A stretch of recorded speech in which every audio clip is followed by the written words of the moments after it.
안녕하십니까. 아웃사이더입니다. 오늘 선거가 끝났습니다. 오늘 저와 함께 할 두 분 좌담 형식으로 진행하겠습니다. 이승우 변호사님, 선거 어떻게 결과 보셨습니까? 저는 아주 걱정스럽게 봤습니다.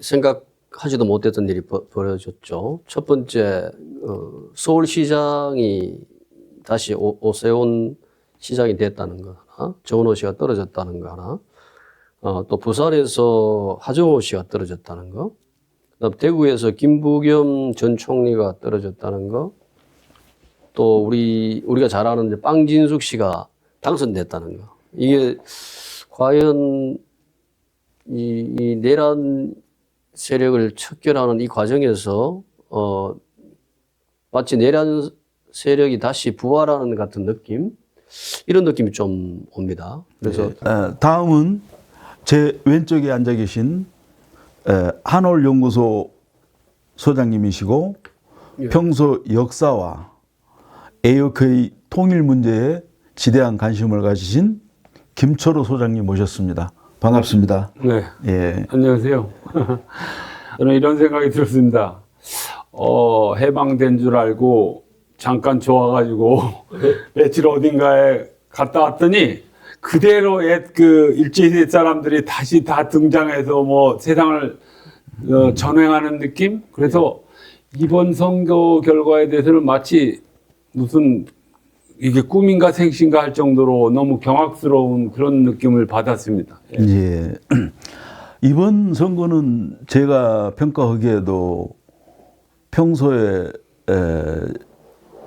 선거와 달리 12.3 내란 척결에 대한 평가이고 거기에 옹호 세력이나 내란 방조 세력들은 제거해야 되는 것이 민주주의 투표를 통해서 하는 과정일 텐데 도대체 미국에서 봤을 적에 한국 국민들은 유권자들은 어떤 생각으로 투표를 했길래 이진숙, 김태규 같은 사람들이 다시 당선이 되고 또 내란 옹호 세력들이 다시 정치인으로 활동을 하게 되는가에 대해서 해외 동포들은 참담한 심정에 빠져 있을 것 같습니다. 결론은 이재명 첫 평가인 이번 선거가 절반의 성공이다, 이런 평을 내릴 수밖에 없지 않냐, 이렇게 생각을 합니다.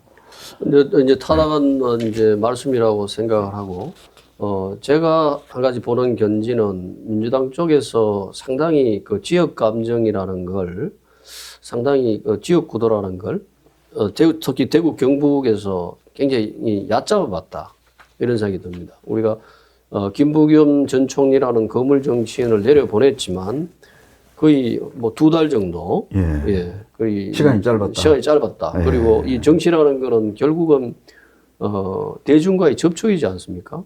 그리고 이거는 어떻게 보면은 지적인 과정이라기보다는 대중과의 교감, 어떤 굉장히 감정적인 과정일 수 있다, 이런 생각을 하고,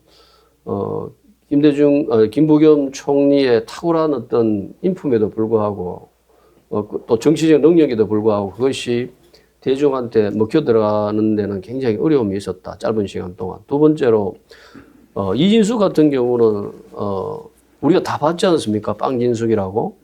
빵을 그렇게 몇백만 원치, 이제 공금으로 사는 사람이 어디 있어요? 그거 당연히 이제 공금횡령이라고 또 생각하는데도 사람들이 거기에 이제 도덕적인 어떤, 철퇴를 내리지 않잖아요.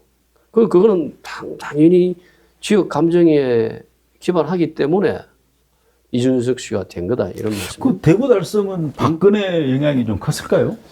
그래 봅니다. 그러니까 이제 우리가 이제 탄핵을 당했지만, 이 대구의 어떤 정세라는 거는 어떻게 보면은 뭐 일설에는 뭐 대구 종족주의다, 뭐 이런 말씀도 하시더라고.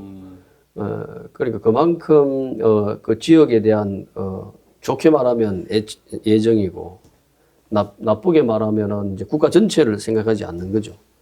그리고 만약에 적어도 대구에서 정권을 가져오려고 그러면은 이런 선거가 있으면 적어도 1년 전에 아무리 공을 들여야 된다. 아무리 예. 못해도 6개월 전에는 사람을 내려 보냈어야죠. 예. 그리고 각 단체장들 다 찾아뵙고, 그리고 다 각 그 대학 큰 교육기관들 다 찾아뵙고, 사회 유지들 다 찾아뵙고, 이렇게 해서 이제 자기 편을 만들었어야 됐다. 김부겸 후보가 한마디로 예. 발로 뛰는 시간이 부족했다. 그래서 그러니까 민주당의 이번 정치 정책에서 실패다. 그래 어찌됐든 그렇게 뚜껑이 열린 이후에는 누가 말해도 변명할 수 없는 평가를 받은 거 아니겠습니까? 네, 그렇습니다. 실패했으니까. 예, 저는 예. 실패했다고 봅니다. 예, 예. 실패했다고 보고, 그다음 하정우 씨 같은 경우도 지금 대통령실 이제 수석 비서관 하다가 어떻게 보면은 낙하산으로 내려왔는데 그것도 늦었죠. 늦었죠. 예. 그것도 이제 이 영남을 얕본 거예요. 그래서 지역 구도를 얕본 겁니다.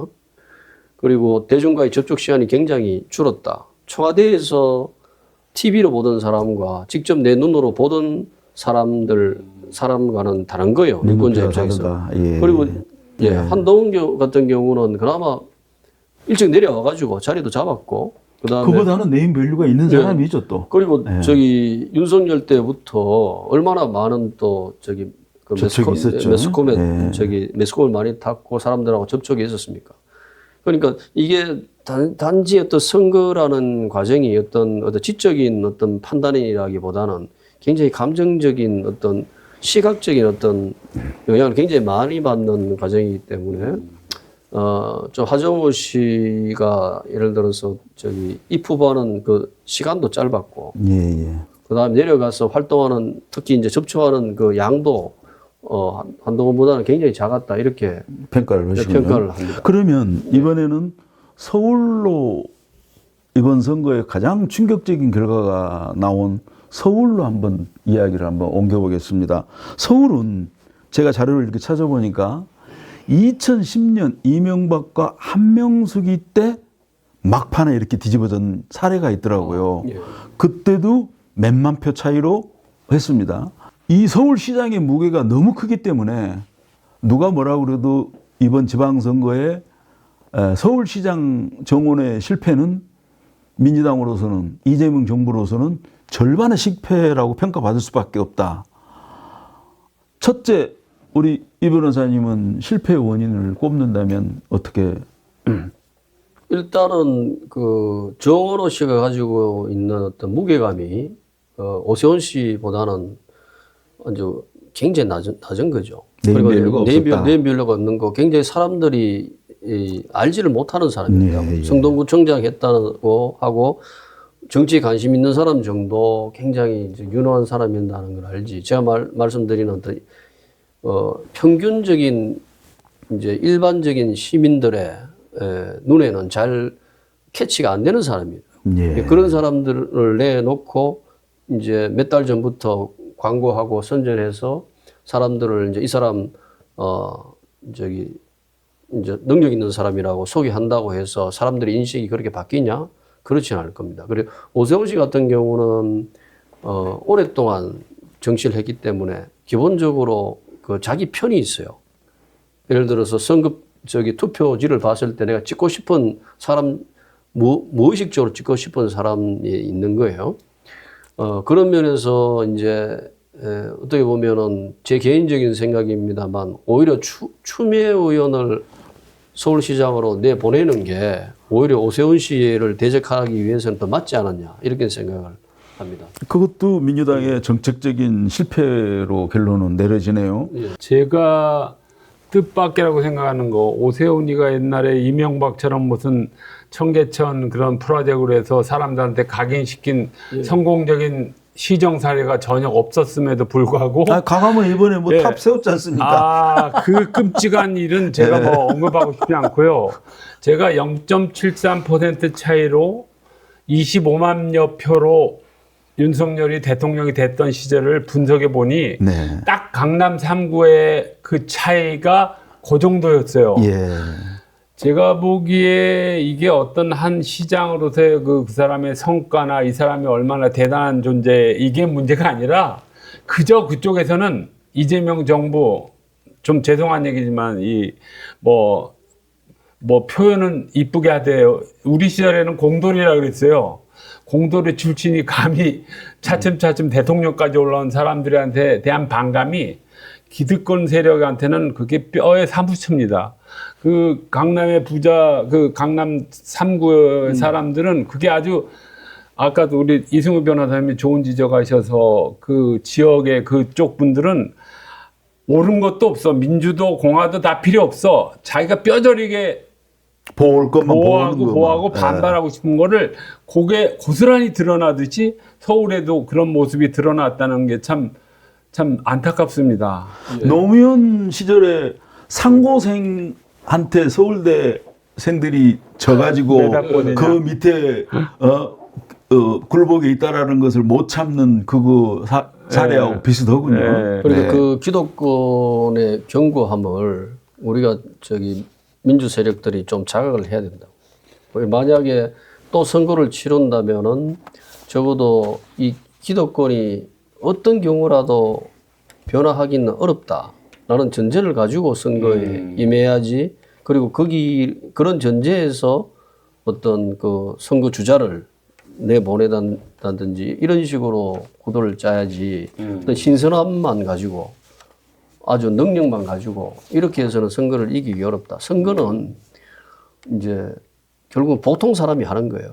지적 수준이 그건 높은 사람도 아니고 너무 낮은 사람도 아닌 자기 이익을 지키려는 사람들에 의해서 선거판이 결정이 되는 겁니다. 그래서 그런 사람들을 이길 수 있는 길은 또 그런 사람들의 또 마음을 잘 이해해야 되는 거고, 그죠? 그런 사람들이 또 원하는 걸 좀 줘야 되는 거예요. 그리고 한 가지 걱정이 되는 거는 오세훈 씨가 이겼다는 이야기는 이재명 대통령의 부동산 정책에 반대하는 세력이 더 많다는 이야기일 네. 수 있어요. 네.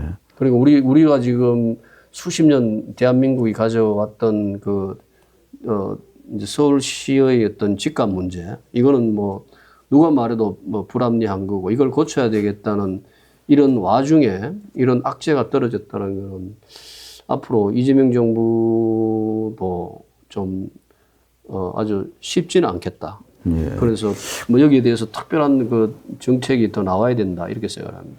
저는 제 개인적인 생각을 얘기하자 그러면은 우리가 이런 방송을 한다고 그래서 이재명 대통령이 평소에 생각하고 있는 부동산 정책을 바꾸지는 않을 겁니다. 네네. 그분 성향이나 정책에. 그리고 누가 보더라도 그 강남 3구 인원 국민하고 우리 대한민국의 대다수 5,500만에 가까운 인구하고 비교해 봤을 적에 우리가 부동산 정책을 편다 그러면 강남 3구를 위한 정책을 펴야 되는 게 아니라 5,500만 전체를 바라보는 부동산 정책을 편다 그러면 이재명 정부의 현 부동산 정책이 100번 옳은 정책입니다. 방금 우리 이 변호사님 얘기하는 거는 저는 그렇게 받아들였어요. 그런 정책을 아무리 옳은 정답을 내놓더라도 일반 수준 밑에 있는 국민들한테 접근하는 방법은 어프로치 형식이 좀 달라야 된다라는 것이죠. 그 어프로치는 대통령이라 할지라도 모든 부분에서 대통령이 만기철람을 하고 자기가 다 할 수는 없고 서울시장이 그 일을 대행한다 그러면 그것을 할 만한 인물이 뽑아져 후보로 나섰더라면 이번에 예. 실패는 없었을 것 아니겠습니까? 제가 또 하나 보는 관점은 이 천만이 사는 예를 들어 서울시를 너무 얕잡은 건 아닌가. 그러니까 이게 대도시라는 거는 이해관계의 소산이거든요. 어떤 뭐 합리성만을 가지고 그걸 분석하기는 어렵습니다. 저랑 그래서 그래 굉장히 이해관계가 지금 뭐 오세훈 씨가 서울시장이 연임이 된 것도 어떻게 보면은 이해관계가 굉장히 아주 돈독했기 때문에 그 소산으로 볼 수 거다. 있습니다. 세 번, 그건 이제 5번 지금 이런 큰 어떤 내란 척결이라는 어떤 큰 대세 그리고 이재명 대통령의 인기에도 불구하고 만약에 뭐 70% 정도의 선거율이 투표율이 나왔으면 우리가 당연히 되는 거죠. 그러나 이 지방선거는 50%가 간덤수입니다. 맞습니다. 그리고 가진 자들은 적극적으로 투표할 거예요. 그리고 보통 정치에 무관심한 사람들은 투표를 하지 않을 거예요. 이런 계산도 하면서 우리가 선거에 임하고, 그렇다면은 그래도 추미애 씨 정도는 내보냈어야지 우리가 기본적으로 안정감 있게 서울시장 자리를 가지고 올 수 있었다. 저는 이렇게 생각합니다. 왜 추미애 씨가 경기도지사는 되는데 서울시장 못 됩니까? 네? 그러니까 그거는 너무 민주당 우리가 정책에 실패했다고 볼 수가 있겠죠. 그런 생각합니다. 지금 우리가 이 얘기하고 민주당 얘기로 넘어가겠습니다. 지금 어찌됐든 선거가 끝난 마당에 네. 우리가 이 와중에서도 관심 있게 지켜봐야 될 인물들이 몇 사람이 있을 것 같습니다. 네, 네. 대표적으로 저는 지금 관심 있게 보고 있는 친구가 울산시장에 당선된 김상옥, 이 친구 국힘당에서 이쪽으로 넘어왔지만 사실 이 친구는 좋은 면에서 파란을 일으켰다면 지금 김용남이나 국힘당에서 넘어온 이현주나 이런 사람들은 지금 굉장히 정반대 쪽에서 지금 파란을 일으키고 있는데, 김상옥 같은 경우는 불굴의 투지, 정말 울산시장 당선까지 얼마나 파란만장했습니까? 거기에 우리 이 변호사님 한 말씀 해주실까요? 일단은 윤석열 정권 하에서 그런 계엄을 반대하고, 그리고 이제 적극적으로 비판하고 데모까지 했다는, 1인 시위까지 했다는 데서 어떤 서사가 있는 거죠, 이분은. 예. 그 진보 세력이 통합을 했잖아요. 예. 예. 그 막판에 네. 예. 단일화를 했죠. 단일화를 했죠. 단일화를 했죠. 그 점입니다. 그 점. 예. 그러니까 맞습니다.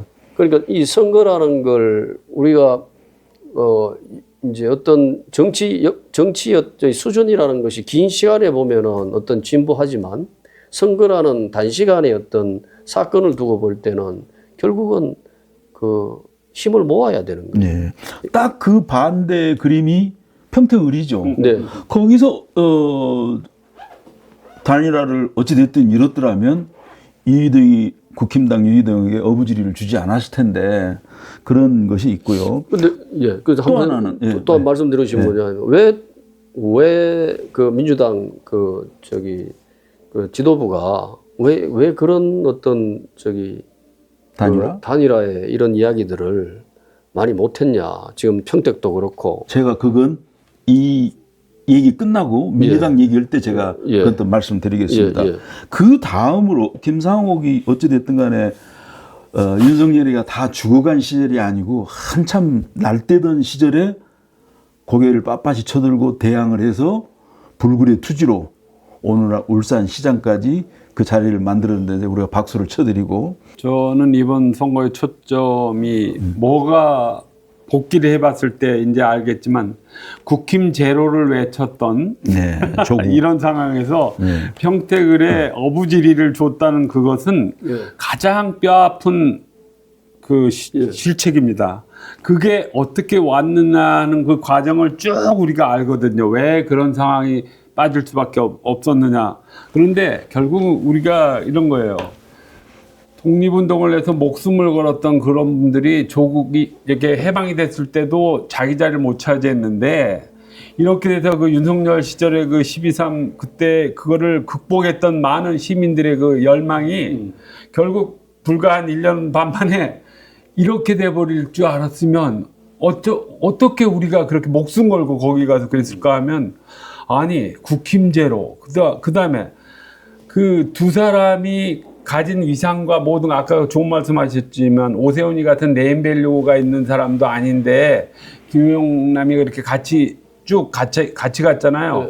그랬을 때 이 위기를 감지할 수 있는 그런 선관이 있는 사람이 분명히 있어야 되는데도 불구하고 네가 되든 내가 되든 그걸 그냥 방치했다는 데서 아주 저는 뼈저린 실책을 했다고 보는 거죠. 누가 되고 누가 안 되고의 그 옳고 그름을 가리는 게 아니라, 어쨌든 국힘당이 이번에 몇 군데 지역구에 당선이 됐다는 것 자체가 일사불란하게 우리가 추구해왔던 그 12.3 내란 계엄에 대한 극복의 어떤 열망과 국민적인 어떤 합의가 이번에 아주 굉장히 무색해졌다고 저는 그렇게 봅니다. 동감합니다. 네. 그래서 결국은 정치라는 거는 어떤 원칙이 있어야 되겠죠. 그러나 그 힘을 가지려면은 정치의 저변을 확대해야 됩니다. 그리고 분명하게 그 이제 어떤 공통된 어떤 가치가 있는 그 김영남 씨와 조국 씨가 통합을 못하고 그쪽에서 우리가 의석수를 한 자리 잃어버렸다는 거는 이거는 결정적인 실수입니다. 의석 하나가 얼마나 중요한지는 아시죠? 아까 우리 예. 울산시장에 당선된 그 친구도 그렇게 돌아서줘서 고맙지만 예.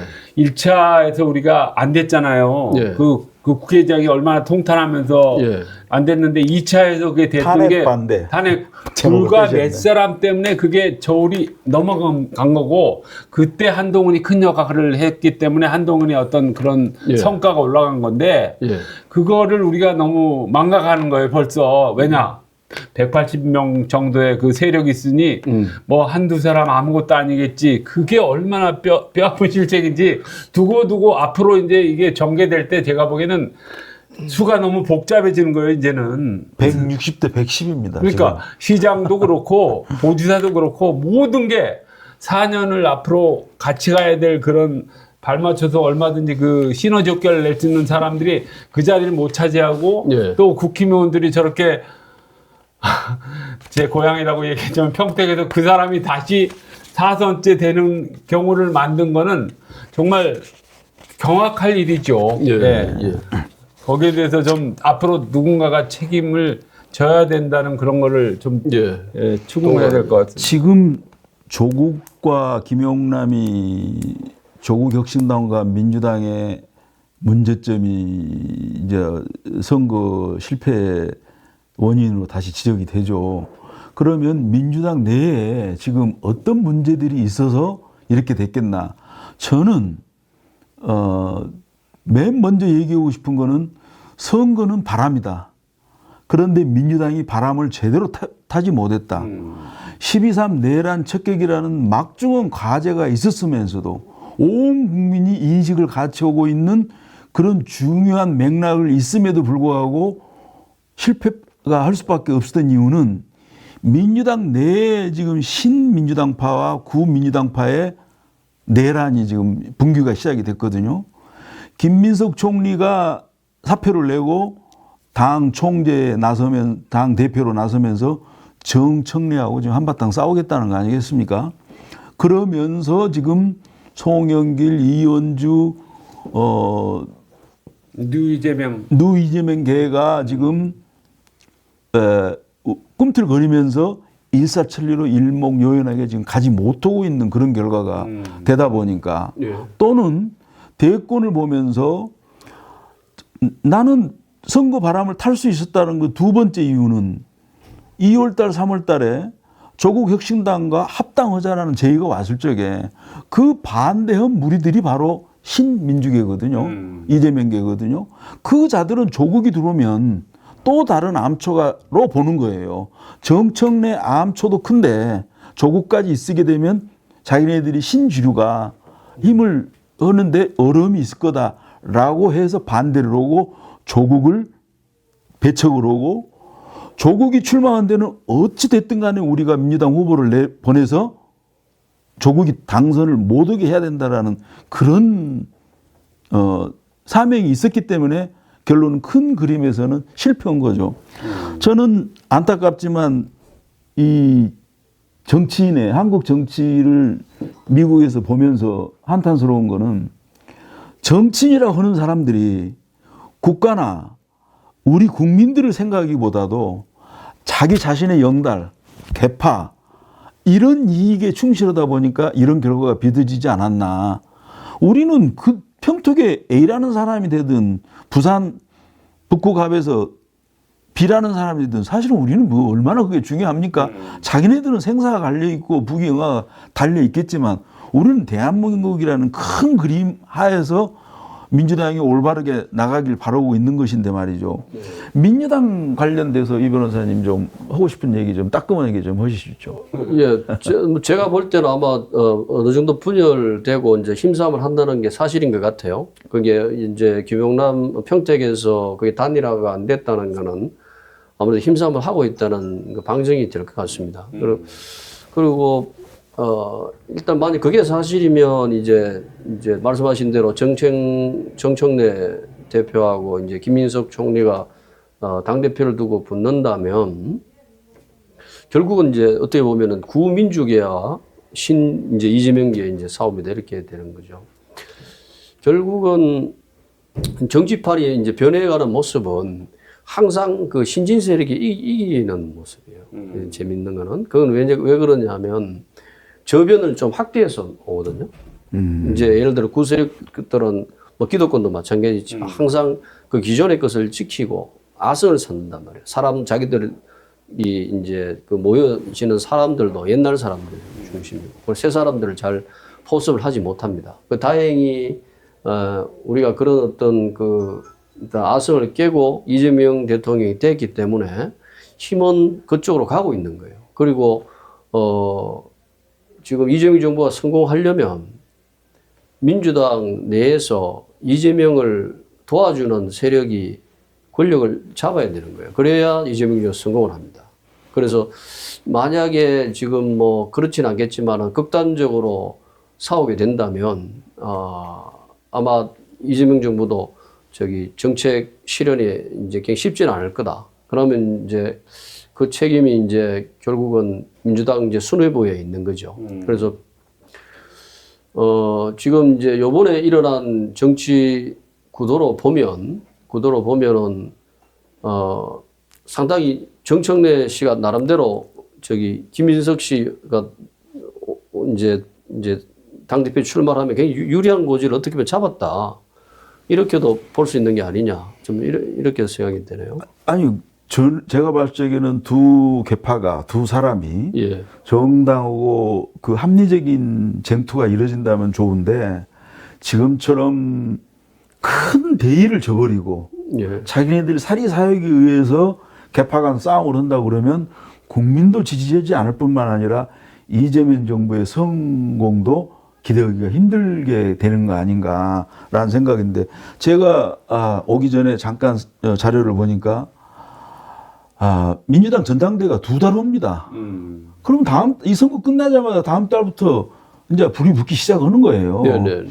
그러게 될 거고 그러면서 이제 전국 돌아다니면서 이거 대회하고 그러게 되면 올 연말까지는 그 민주당 전당대회로 온 나라가 시끄럽게 될 건데 과연 그것이 볼상사납지 않게 정당은 합리적이고 그런 진행이 될 것인가 이것이 또 우려가 되고요. 자, 이번 선거가 끝났지만은 1년 반 후에 총선입니다 또. 총선 끝나면 그 다음에가 또 대선이에요. 이런 지금 시나리오 속에서 민주당도 정신 차려야 되고 이재명 정부가 성공하길 우리 해외 동포들은 무엇보다도 간절히 바라고 있을 텐데 참 민주당 전당대회에 대해서 혹시 하실 말씀? 글쎄 지금 두 분께서 너무 뭘까 안목이랄까 우리가 그 안에 있을 때는 모르는데 바깥에서 제3자나 객관적인 입장에서 볼 때는 그게 보이는 경우가 있어요. 그런 것 중에 하나가 지금 전당대회 말씀하셨지만 우리가 진영 논리도 그렇고 남북 대치도 그렇고 그 어떤 입장에 들어가면 내 밖을 챙겨야 되고 내 자리 차지해야 되는 거는 뭐 그냥 생존 게임이니까 그건 어쩔 수 없어요. 그렇지만 그 생존 게임을 하는데 우리가 어떤 가치를 추구하는 민주라든가 공화라든가 대의라는 거는 잊어버리면 안 되는 거예요. 이번에 우리가 쓴맛을 보고 그걸 극복했는데도 다시 도루묵처럼 그냥 다시 이렇게 잊어먹고 가는데 제가 안타까운 거 하나는 이런 겁니다. 왜 이재명 정부에서 그렇게 보수를 수용하면서 이런저런 사람들을 포용해서 이렇게 들어왔는데 밖을 수백 명, 수천 명을 높은 자리를 줄 수 있어요. 뭐 어떤 역할도 줄 수 있어요. 그런데 이상하게 우리가 가치 부여할 수 있는 좀 좌쪽에 있는 사람들을 이렇게 끌어쓰지는 못하고 주로 우측을 많이 쓴 이유가 뭐냐? 왜냐하면 그래야만이 보수로 외연 확장에서 통합의 통합. 가치라고 생각했는데 사실은 그 밸런스가 좀 중요했어요. 그 가치를 가진 사람들이 만약 몇 사람이라도 이 민주당 안에 있었으면 아 이건 우리가 결격사회로 평택에 예를 들면 우리가 결격사로 못했으니 이건 우리가 약간 저쪽 지향의 사람이 한 자리를 들어와서 그 어떤 운신의 폭을 만들어 주게 우리가 이 정도는 해보자 하는 그런 거를 아량이라고 할 것도 없어. 그런 제갈공명 같은 생각을 해서 그걸 끌어놨으면 지금 같은 최악의 사태는 벗어날 수 있고 명분도 살리고 우리도 우만 아니라 좌도 이렇게 포용했다. 그런 것들이 못내 아쉬운 거예요. 밖에서 보면. 그 안에 들어가서 내가 그 자리에서 뭔가를 해야 되고 내가 뭐 선거에서 뭐 이런 거는 또 다른 입장이에요. 그런데 우리는 아웃사이더 아닙니까? 바깥에서 보니까 그게 더 보이고 이해관계나 어떤 입장관계에서 조금 자유롭게 볼 수 있는 거예요. 그래서 저는 두고두고 이게 참 통탄스러운 일일 거라는 생각을 합니다. 네. 지금 이번 전당대회에서 2달 후에 벌어질 전당대회에서 우려되는 점은 우리가 잠깐 민주당 속사정을 조금만 살펴보면 예상할 수 있는 게 전북지사로 지내던 김관영이가 경선에 나갔단 말입니다. 절차를 여러분들이 아실지 모르지만 경선에 나가게 되면 내가 경선에서 지면 정당에게 무소속이나 기타 방법으로 출마하지 않겠다라는 각서를 다 쓰고 민주당 경선에 참여하는 거거든요. 네. 경선에 참여했다가 이 사람이 그 대학생들한테 돈을 200만 원을 뿌려가지고 그것이 불법이 돼가지고 결론은 경선에 탈락을 뿐만 아니라 민주당 당적까지 제명을 당하고 그러면서 경찰, 검찰, 선관위에 수사를 받게 되고 압수수색을 당하고 이러면서 이 사람이 경선 자리를 뺏기게 됐는데 정치인이고 올바른 사람이라면 그때 자기가 스톱을 해야죠. 올바르게. 그런데 갖은 출퇴를 다 부려가지고 결론은 민주당 내에 송영길 등등 이현주 등등 이런 신민주계를 등에 업고 결론은 무소속 출마를 하지 않았습니까? 네. 무소속 출마를 하고 나서 이 친구가 전라북도에서 민주당과 이재명에 대해서 얼마나 험한 말을 뽑아냈습니까? 그거에 따라서 또 나는 수십만 표는 삭감됐으리라고 나는 생각을 하고요. 다 호남은 민주당의 아성이기 때문에 전라남도하고 전라북도에 신경 쓸 그 인력들이 경상도나 서울로 가서 더 지원을 했더라면 이보다는 조금 좋은 결과가 낫지 않았을까 이런 생각도 해보게 되는 겁니다. 그러니까 결론은 마지막으로 한 말씀만 드린다면 이번에 전당대회에서도 이런 변칙 플레이들이 나온다면 민주당은 살아날 길이 없는 겁니다. 우리는 12.3 반란을 겪고 이런 중차대한 시기에 놓여 있는데 대요각성에서 우리가 새롭게 어떤 기틀을 내리고 뿌리를 내려야 할 이 시점에 이런 밥그릇 싸움만 하고 있다거나 아니면 그런 추태를 보인다면 우리 밖에 있는 동포들은 정말 한심할 수밖에 없죠.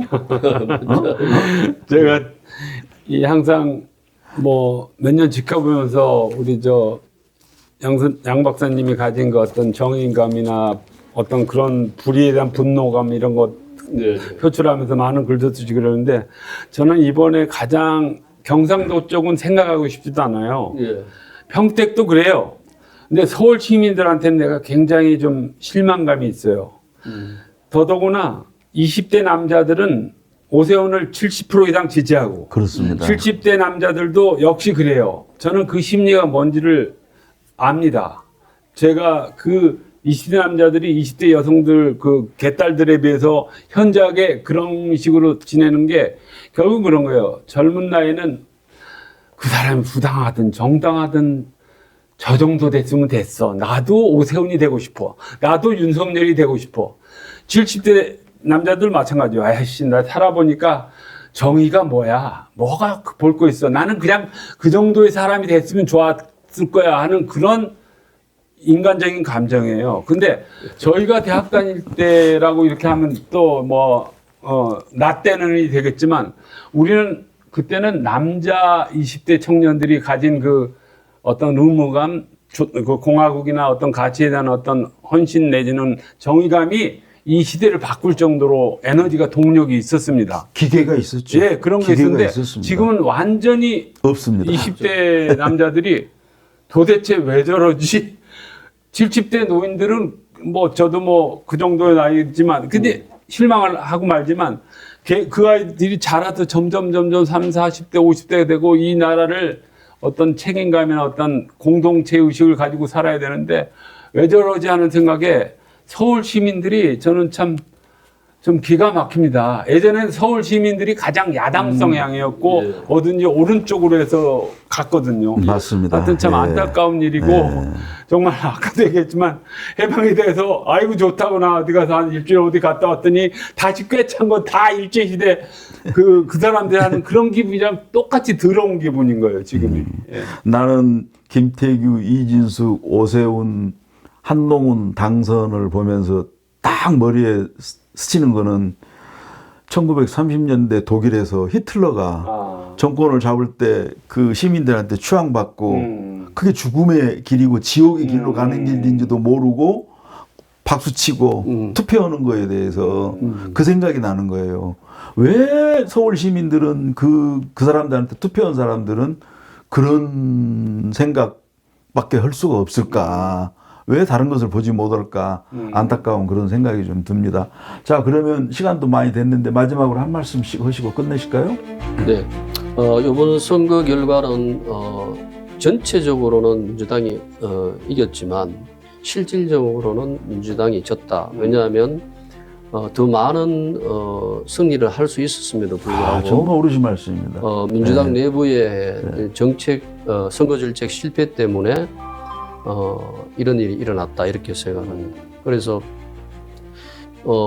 말씀하셨지만 민주당 내부의 어떤 권력 투쟁, 그 다음에 적재적소에 적절한 시기에 이제 단일화를 하지 못한 어떤 실패, 그리고 너무 지역 구도를 이제 내란 척결이라는 대세에 비추어 가지고 너무 얕잡아 봤다는 거, 여전히 지역 구도는 공고하다는 사실, 이런 것들을 이제 너무 얕잡아 봤다는 거. 그럼 또 말씀하신 대로 조국 씨나 아니면 또 김영남 씨가 또 합당을 단일화하지 못한 게 어떤 개인적인 욕심 또 이런 것들이 있었고요. 그리고 민주당에서 한 가지 제가 앞에도 드렸지만 정치라는 거는 결국은 종국적으로는 이제 세력을 이제 확대하는 거라고요. 우리가 세력을 확대하는 방법은 다른 사람을 이제 설득하기도 하고 아니면 다른 사람의 이권을 챙겨줄 수도 있어야 되는 거예요. 그리고 작은 진보 정당들이 또 많이 나왔지 않습니까? 그 서울시 장 선거에서. 그러면 우리가 이제 타협하고 협의하고 해서 또 작은 세력이지만 또 단일화 할 수도 있는 거예요. 그런 생각을 왜 못했냐? 그러니까 그거는 어떻게 보면은 말씀하신 대로 어떻게 보면 이제 160석, 180석 가까이 되는 어떤 힘에 취했다. 이렇게도 볼 수 있는 겁니다. 걱정이 되는 거는 이런 식의 선거 전략이 앞으로 총선에도 간다면 또 대패입니다, 이거는. 그래서 더 낮은 마음으로 현실적 구도를 확실하게 인정을 해야 됩니다. 지역 구도 인정하고 기득권 세력의 또 기득권 이제 집값에 대한 내려가는 것에 대한 불안 이런 것도 확실히 이해하고 또 진보 세력은 또 진보 세력들이 가지는 어떤 그들이 원하는 어떤 권리 이런 것들에 대해서 과감하게 우리가 타협하고 또 선처를 베풀 수 있는 그런 아량이 있어야 됩니다. 그렇게 되려면 하심해야 된다 생각합니다. 자기가 분명히 낮춰야지. 자기가 표를 주는 사람을 향해서 자기를 낮출 수 있어야 되고 나를 공격하는 사람에 대해서 나를 낮출 수 있어야지 저 사람을 내 편으로 만들 수 있다. 그리고 권력을 유지할 수 있다는 생각입니다. 저는 말씀하실래요? 두 가지가 이제 우려되는 점이 있는데요.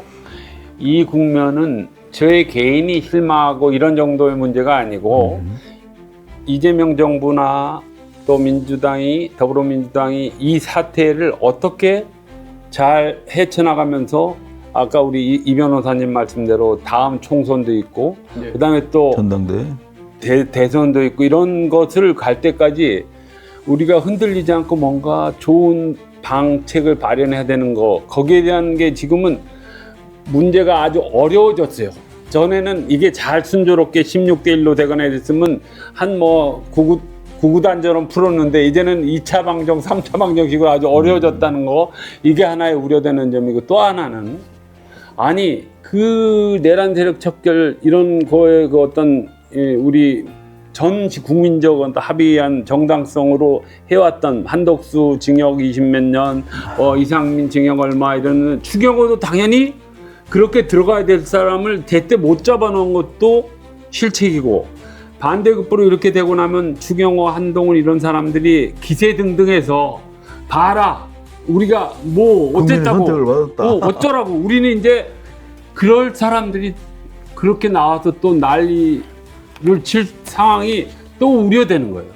그러니까 민주당은 민주당 나름대로 타겟책에서 어렵고 또 그쪽에서는 그 기세등등해서 이런 것이 아유 아까 빵진동이 얘기했지만 차마 파렴치하고 모렴치하고 부끄러움을 모르는 인간들이 그런 공직에서 자기의 그 어떤 요만한 사익을 위해서 그러는 사람들조차도 무조건적으로 밀어주는 사람들이 있다는 그 자체가 정말 참 기가 막히는 현실인데 이게 받아들여야 되는 현실인 거죠. 예. 네.